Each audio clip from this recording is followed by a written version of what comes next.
For this video, what are primary and secondary relaxations? Every reaction generates a reaction, and it also happens at the molecular level.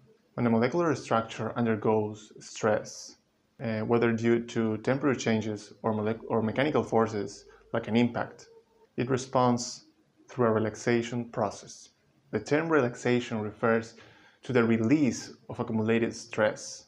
These processes are classified in two types based on the regions of the structure involved in the relaxation. And these are the primary and secondary type of relaxations. Secondary relaxations or beta and gamma relaxations affect localized regions of the structure, such as small molecular segments. In contrast, primary relaxations or alpha relaxations involve the entire structure, leading to more significant changes in the material properties.